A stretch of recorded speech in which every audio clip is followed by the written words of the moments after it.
여러분, 혹시 들어보셨습니까? 한국에서 최근 몇 년 사이 60세 이상 노년층의 부채 구제 신청이 무려 80% 이상 급증했다는 사실을요. 오늘은 한국 사회의 고령화와 함께 점점 심각해지고 있는 노인 부채 문제를 심층적으로 다뤄보겠습니다. 이것은 단순한 개인의 문제가 아니라 곧 우리 모두가 마주할 수 있는 국가적 과제이자 사회적 위기입니다. 통계청에 따르면 2025년 현재 한국의 65세 이상 고령 인구 비율은 20%를 넘어섰습니다. 2045년이 되면 이 비율은 37%에 달할 것으로 예상됩니다. 다시 말해 국민 3명 중 1명이 노인인 사회가 20년 안에 도래한다는 뜻입니다. 그런데 문제는 우리가 이 빠른 고령화 속도에 맞춰 충분한 준비를 하지 못하고 있다는 것입니다. 특히 노후 소득 보장과 관련해서 말이죠. 그 결과가 바로 오늘 우리가 다룰 노인 부채 급증이라는 현상으로 나타나고 있습니다. 오늘 영상에서는 실제 사례를 통해 현장의 목소리를 듣고 통계로 문제의 심각성을 확인하며 전문가들의 분석과 해외 사례를 통해 해법을 모색해 보겠습니다. 끝까지 함께해 주시기 바랍니다. 2022년 6월 경기도 수원 한 취업 박람회 현장입니다. 구인 공고 게시판 앞에 서 있는 노인의 얼굴에는 깊은 주름과 피로감이 묻어나 있습니다. 그는 서울에서 작은 식당을 운영했던 64세 자영업자 김모 씨입니다. 30년 넘게 회사원으로 일하다가 명예퇴직을 한 뒤 퇴직금 1억 원과 대출 5천만 원을 합쳐 동네 골목에 작은 분식집을 열었습니다. 처음에는 손님도 제법 있었고 월세 200만 원과 재료비를 내고도 한 달에 300만 원 정도는 남았습니다. 이 정도면 괜찮겠다 싶었죠. 하지만 2020년 코로나19 팬데믹이 시작되면서 모든 것이 달라졌습니다. 사회적 거리두기로 손님이 끊겼고 배달 플랫폼에 입점했지만 수수료를 제하고 나면 남는 게 거의 없었습니다. 임대료는 매달 나가고 재료비는 오르고 인건비도 만만치 않았습니다. 그는 생각했습니다. 코로나가 종식되고 사람들이 다시 외식을 하면 상황이 나아질 거야. 그렇게 버텼습니다. 카드빚을 내고 친척에게 돈을 빌리고 아내의 적금도 깨고 저축해뒀던 돈도 모두 가게에 쏟아부었습니다. 하지만 현실은 달랐습니다. 코로나가 끝났어도 물가는 치솟았고 외식을 줄이는 사람들이 늘었으며 주변에 프랜차이즈 체인점들이 들어서면서 경쟁은 더욱 치열해졌습니다. 적자가 계속 이어졌고 빚은 눈덩이처럼 불어났습니다. 3년을 버텼지만 결국 가게는 문을 닫을 수밖에 없었습니다. 권리금을 받으려 했지만 경기가 안 좋아 인수자가 나타나지 않았고 결국 보증금만 돌려받았습니다. 남은 건 5천만 원이 넘는 부채였습니다. 지금 김 씨는 구직 활동을 하고 있습니다. 하지만 60대 중반의 나이에 특별한 기술이나 자격증 없이 구할 수 있는 일자리는 많지 않습니다. 경비직, 청소직, 택배 분류 작업, 면접을 봐도 나이가 많다, 체력이 안 될 것 같다는 이유로 번번이 떨어집니다. 겨우 구한 일자리는 아파트 경비직. 월급은 220만 원. 여기서 국민연금 50만 원을 더하면 270만 원. 쌓인 부채 5천만 원에 이자만 월 30만 원이 넘습니다. 생활비를 빼고 나면 원금을 갚기는커녕 이자조차 제때 내기 어렵습니다. 현재 그는 정부가 운영하는 신용상담회복 서비스, 즉 CCRS를 통해 부채 탕감 방안을 모색하고 있습니다. 개인의 생이나 파산을 피하고 최소한의 재정적 안정을 되찾기 위해서입니다. 하지만 그 과정도 결코 쉽지 않습니다. 복잡한 서류를 준비해야 하고 상담 대기만 몇 주가 걸립니다. 심사 과정까지 포함하면 몇 달이 소요될 수도 있습니다. 그동안에도 독촉 전화는 계속 옵니다. 김 씨는 말합니다. 30년 넘게 성실히 일했는데 노후가 이럴 줄은 몰랐습니다. 자식들한테 손 벌리기도 미안하고 매일 밤 잠이 안 옵니다. 이 사례는 결코 특별한 이야기가 아닙니다.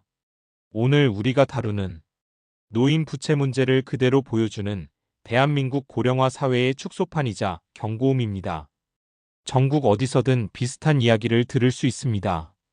퇴직 후 치킨집을 열었다가 빚더미에 앉은 전직 교사, 카페를 운영하다 망한 전직 은행원, 편의점을 하다가 건강을 잃은 전직 공무원. 이들의 공통점은 무엇일까요? 바로 준비되지 않은 노후와 불충분한 사회 안전망입니다. 그리고 이것은 개인의 잘못이 아니라 시스템의 문제입니다. 이제 숫자로 이야기해 보겠습니다. 감정이 아닌 데이터로 이 문제의 심각성을 확인해 볼까요? 국민의힘 이현승 의원이 국민신문고 자료를 분석한 결과에 따르면 2020년부터 2024년까지 60대 이상 부채 탕감 신청 건수는 무려 82.6% 증가했습니다.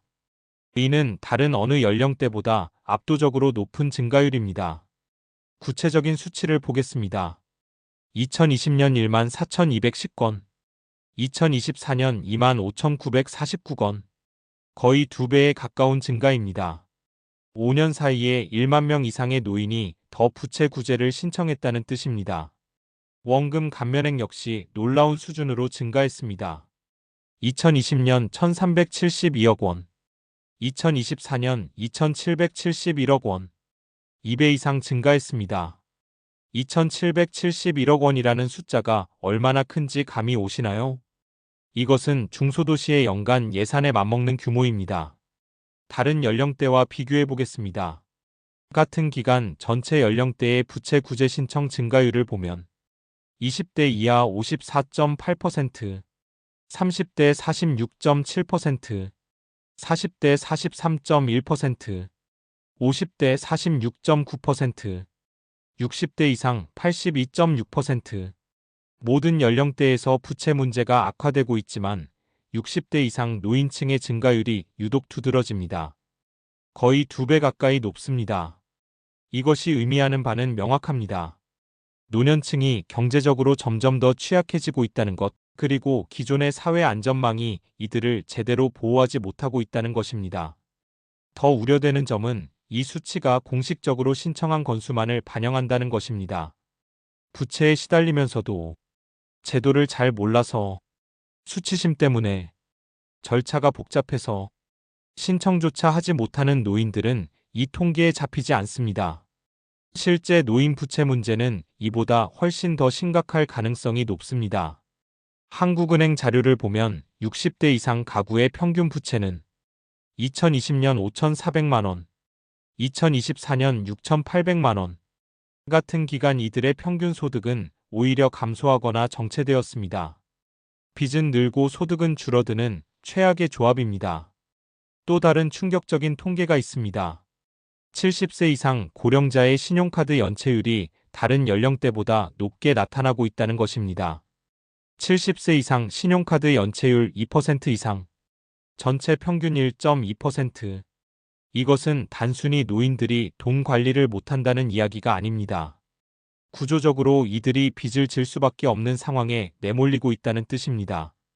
그렇다면 왜 노년층의 부채 문제가 이렇게 심각하게 드러나는 걸까요? 여러 구조적 요인들이 복합적으로 작용하고 있습니다. 첫째, 공적연금의 심각한 한계. 한국의 국민연금은 은퇴 이후 기본적인 생활비조차 충당하기 어려운 경우가 대부분입니다. 2024년 기준 국민연금 평균 수급액은 월 60만 원 수준입니다. 서울에서 월세를 내고 생활하기엔 턱없이 부족한 금액이죠. 월세 50만 원만 내도 10만 원밖에 안 남습니다. 식비, 교통비, 통신비, 의료비. 어떻게 살 수 있을까요? 더 큰 문제는 연금 사각지대입니다. 국민연금 가입 기간이 짧은 사람, 아예 가입하지 못한 자영업자, 일용직 노동자, 전업주부였던 여성 노인들. 이들은 기초연금에 의존할 수밖에 없는데 기초연금은 2025년 현재 월 최대 33만 원 수준입니다.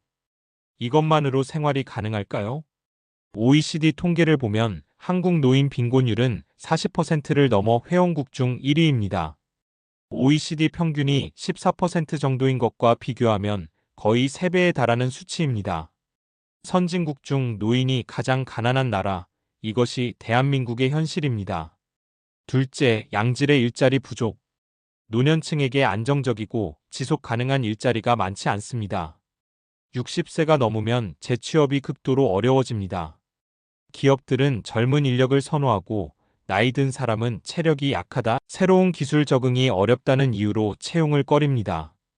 노인을 위한 직업교육이나 재훈련 프로그램도 부족합니다.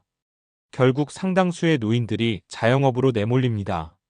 통계청 자료에 따르면 60대 이상 고용자 중 자영업자 비율이 30%를 넘습니다.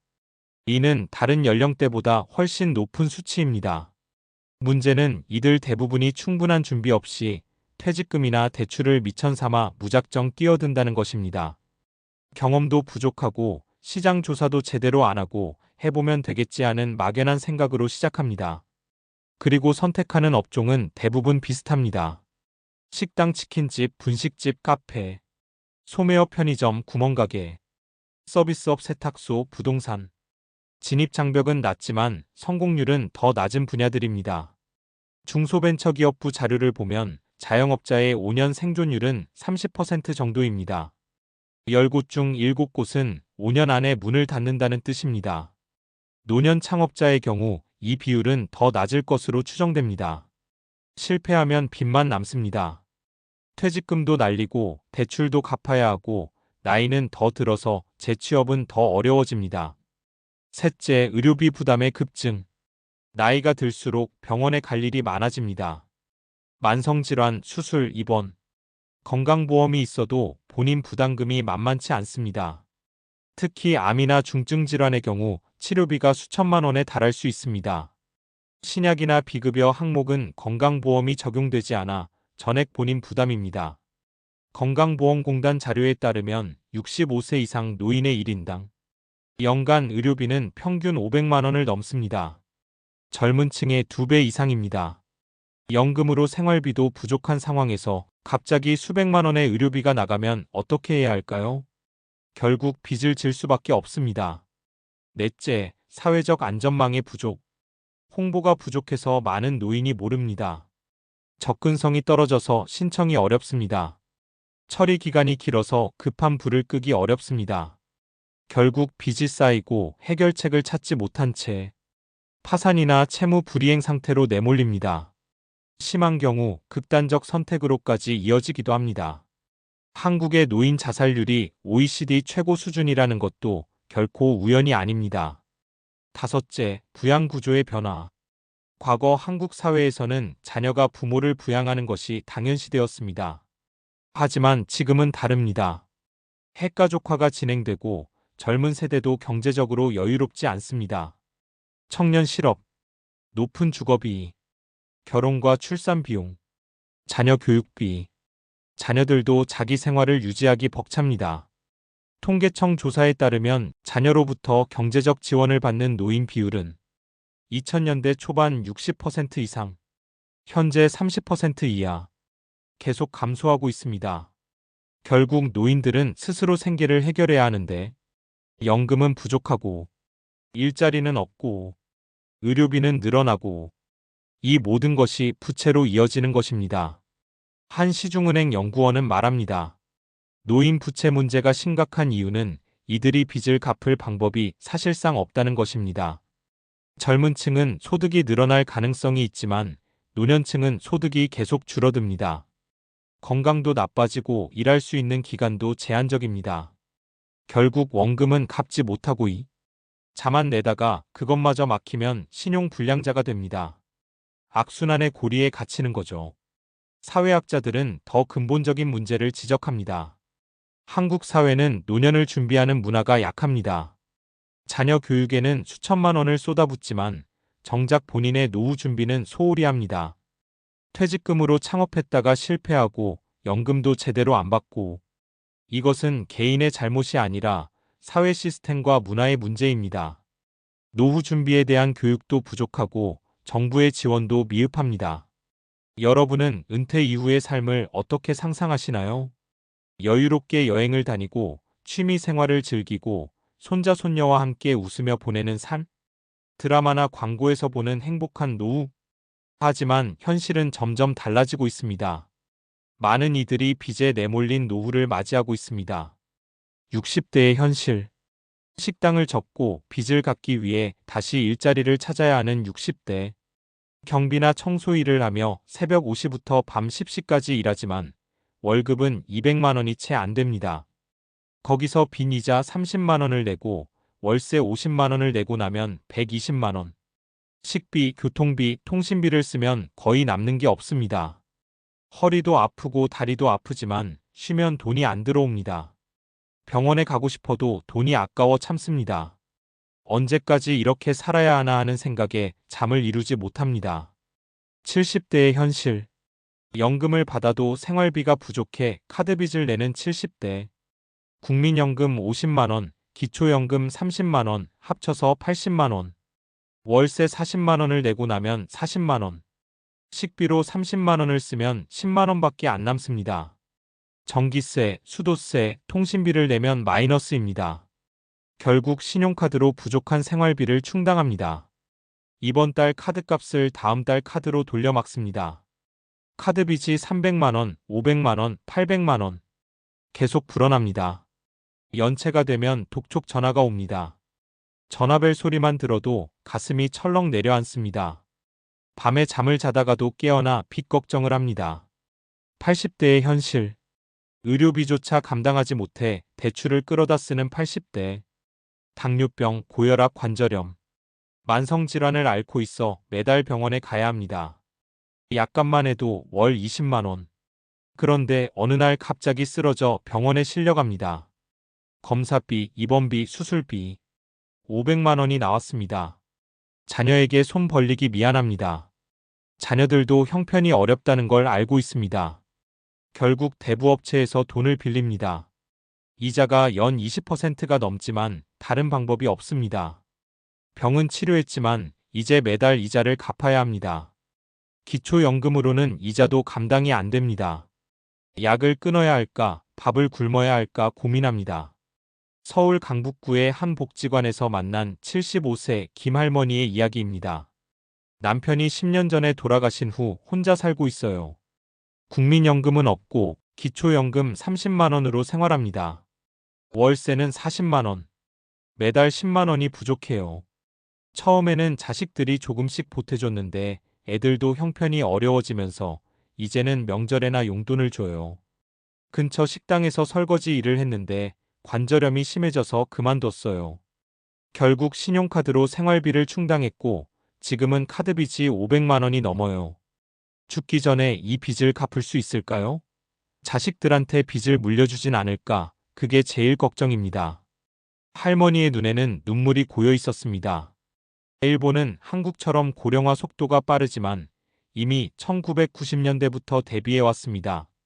일본은 개호보험이라는 장기요양보험을 통해 노인 의료비와 돌봄 비용을 국가가 상당 부분 부담합니다. 65세 이상 노인이 요양이 필요하면 소득 수준에 관계없이 최소한의 서비스를 받을 수 있습니다. 또한 실버 인재센터를 통해 노인 고용을 활성화합니다. 전국에 1,300개 이상의 센터가 있으며 70만 명 이상의 노인이 일자리를 얻고 있습니다. 일본 정부는 노인이 일할 수 있는 환경을 적극 조성하고 기업에게 고령자 고용 의무를 부과합니다. 반면 한국은 연금이 턱없이 부족하고 노인 일자리는 저임금 단순 노동이 대부분이며 의료비 부담이 크고 부채 상담과 지원이 미흡합니다. 고령화 속도는 세계 1위인데 대비는 최하위 수준입니다. 그렇다면 우리는 어떤 해법을 찾아야 할까요? 전문가들이 제시하는 대책을 정리해 보겠습니다. 첫째, 연금 제도의 전면적 개혁. 노후 생활이 최소한 보장될 수 있도록 연금 수급액을 현실적으로 상향 조정해야 합니다. 국민연금 소득 대체율을 현재 40%에서 50% 이상으로 상향. 기초연금을 현재 33만 원에서 최소 50만 원 이상으로 인상. 연금 사각지대 해소 자영업자, 일용직, 경력단절 여성 등을 위한 특별 지원. 재원 마련이 문제라고요? 전문가들은 말합니다. 지금 투자하지 않으면 나중에 더 큰 사회적 비용을 치러야 합니다. 노인 빈곤, 노인 범죄, 노인 자살. 이 모든 것이 결국 사회 전체에 부담이 됩니다. 둘째, 노년층 맞춤형 양질의 일자리 창출. 단순히 저임금 아르바이트가 아니라 경험과 전문성을 살릴 수 있는 안정적인 일자리가 필요합니다. 일본의 실버 인재센터, 독일의 노인 전문 인력 프로그램 등을 벤치마킹할 필요가 있습니다. 셋째, 노인 창업 실패 방지 시스템 구축. 많은 노인이 준비 없이 자영업에 뛰어들었다가 실패하고 빚더미에 앉습니다. 이를 막기 위해 퇴직 전 창업 교육 의무화, 무료 창업 컨설팅 제공, 소규모 창업 자금 지원 대출이 아닌 지원금, 실패 시 재기 지원 프로그램, 해보면 되겠지가 아니라 제대로 준비하고 시작할 수 있도록 국가가 도와야 합니다. 넷째, 의료비 부담 경감. 노인 의료비는 빚의 주요 원인 중 하나입니다. 이를 해결하기 위해 중증질환 치료비 본인 부담 상한제 강화, 만성질환 약값 지원 확대, 노인 전용 의료비 지원 제도 신설, 건강해야 일할 수 있고 일해야 빚을 갚을 수 있습니다. 다섯째, 채무 관리 및 금융 교육 지원 강화. 부채가 발생하기 전 예방 차원에서 체계적인 금융 상담과 교육을 제공해야 합니다. 전국 지자체의 노인 재정 상담센터 설치, 찾아가는 금융 교육 서비스, CCRS 제도 홍보 강화 및 접근성 개선, 신속한 채무 조정 절차 마련, 스웨덴의 노인 부채 상담센터처럼 노인이 쉽게 도움을 받을 수 있는 시스템이 필요합니다. 여섯째, 사회적 인식 전환. 노인이 빚을 지는 것을 개인의 실패로 치부할 것이 아니라 구조적 문제로 보고 사회가 함께 해결해야 한다는 인식이 필요합니다. 나만 아니면 된다가 아니라 내일의 나의 문제라는 인식이 중요합니다. 오늘 영상에서 보셨듯 한국의 고령화와 노인 부채 문제는 더 이상 개인만의 고민이 아닙니다. 지금 이 순간에도 빚 걱정에 잠 못 이루는 노인이 있고 70대 나이에 새벽 배송을 하는 노인이 있고 병원비가 없어 치료를 포기하는 노인이 있습니다. 이것은 그들만의 문제가 아닙니다. 앞으로 우리 사회 전체가 함께 마주해야 할 과제이자 우리 자신의 미래 모습일 수 있습니다. 여러분이 지금 30대라면 30년 후에는 60대입니다. 여러분이 지금 40대라면 20년 후에는 60대입니다. 나는 괜찮을 거야 라고 생각하시나요? 금 빚에 허덕이는 노인들도 젊었을 때는 그렇게 생각했습니다. 우리는 물어야 합니다. 은퇴 이후의 삶이 빚에 짓눌려야 하는 사회가 정상적인가? 평생 성실히 일한 사람이 노년의 빚 독촉에 시달려야 하는가? 70대, 80대 노인이 생계를 위해 새벽부터 일해야 하는 것이 맞는가? 답은 명백합니다. 아니오입니다. 변화는 인식에서 시작됩니다. 그리고 인식은 관심에서 시작됩니다. 여러분이 이 영상을 끝까지 보셨다는 것, 그것만으로도 변화의 시작입니다. 이 문제에 관심을 가지고 주변에 알리고 정책 변화를 요구하는 것, 그것이 우리가 할 수 있는 첫걸음입니다. 정부는 연금 개혁을 미루지 말아야 합니다. 기업은 노인 고용에 더 적극적이어야 합니다. 사회는 노인 빈곤을 외면하지 말아야 합니다. 그리고 우리 개개인은 지금부터 노후를 준비해야 합니다. 연금을 확인하고 저축을 늘리고 건강을 관리하고 새로운 기술을 배우는 것. 이 모든 것이 준비입니다. 오늘 이 영상이 여러분의 인생에 작은 경종이 되길 바랍니다. 그리고 우리 사회가 빚에 내몰린 노후가 아닌 존엄한 노후를 맞이할 수 있는 날이 오길 바랍니다. 여러분은 어떻게 생각하시나요? 노인 부채 문제를 해결하기 위해 우리 사회가 가장 먼저 해야 할 일은 무엇일까요? 댓글로 여러분의 생각을 들려주세요. 저희는 앞으로도 한국 사회의 중요한 이슈를 깊이 있게 다뤄드리겠습니다. 오늘 영상이 도움이 되셨다면 좋아요와 구독 부탁드립니다. 그리고 이 영상을 주변 분들과 공유해주세요. 더 많은 사람이 이 문제를 알아야 변화가 시작될 수 있습니다. 시청해주셔서 감사합니다. 다음 영상에서 뵙겠습니다.